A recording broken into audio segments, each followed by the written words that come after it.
In the heart of the Amazon rainforest, a remarkable discovery was about to be made. Professor Reginald Thistlebottom, a quirky and somewhat absent-minded biologist, had been leading an expedition in search of exotic flora.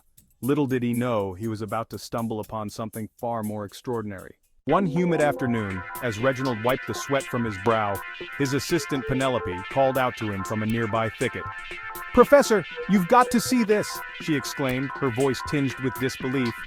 Reginald ambled over, his curiosity piqued. Penelope was crouched by a large glistening leaf, her eyes wide with astonishment. "Look," she said, pointing to a small, shimmering snail with an iridescent shell. The snail, which they later dubbed Turbo amazonensis, was unlike any other snail they had ever seen.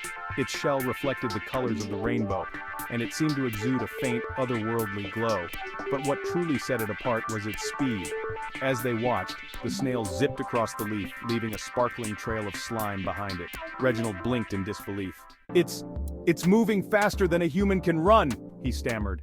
The snail darted to the edge of the leaf and then with a graceful leap landed on the ground, continuing its rapid journey through the underbrush. Penelope and Reginald scrambled to follow it. The snail was a blur, weaving through the jungle with a confidence and agility that left them both breathless. It zoomed past a bewildered jaguar, which blinked lazily and decided it was far too hot to investigate further. As the snail reached a small clearing, it suddenly skidded to a halt. S5.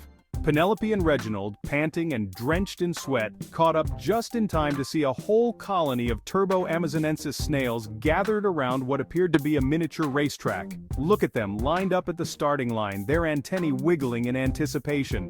The snails shot forward, racing around the track with blinding speed. Just then, a particularly sleek snail with a racing stripe shell skidded to a triumphant finish, spraying a fine mist of glittering slime into the air. The crowd of snails erupted in enthusiastic cheer, their antennae bobbing in excitement. Suddenly, the champion snail turned its gaze towards Reginald and Penelope. It zipped over to them and began to communicate by writing in the dirt with its slime trail. Astonishing. "Welcome, humans," it spelled out in elegant cursive. "I am Speedius Maximus, leader of the Turbo amazonensis. We have been waiting for the day when humans would discover our speed and ingenuity. It's an honor to meet you, Speedius Maximus. We have a proposal. We wish to participate in human sports. We could bring a new level of entertainment and bridge the gap between our species. That's a brilliant idea." And so, the Turbo amazonensis snails were transported to a specially built racetrack in Rio de Janeiro. News of the event spread like wildfire, and on the day of the race, the stadium was packed with curious spectators, journalists, and scientists. Speedius Maximus crossed the finish line first, to thunderous applause and cheers.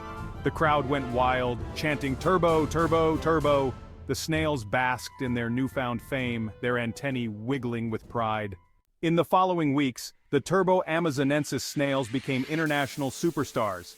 Reginald and Penelope, now celebrated as the discoverers of the fastest snails on Earth, traveled with the snails, ensuring their well-being and promoting a message of interspecies friendship and cooperation. It's been a remarkable journey.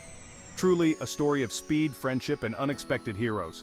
And so, in a world where the extraordinary had become the norm, the Turbo amazonensis snails raced on, leaving a trail of wonder and joy wherever they went, proving that even the most unlikely creatures could achieve deliciousness with a little butter and a lot of salt.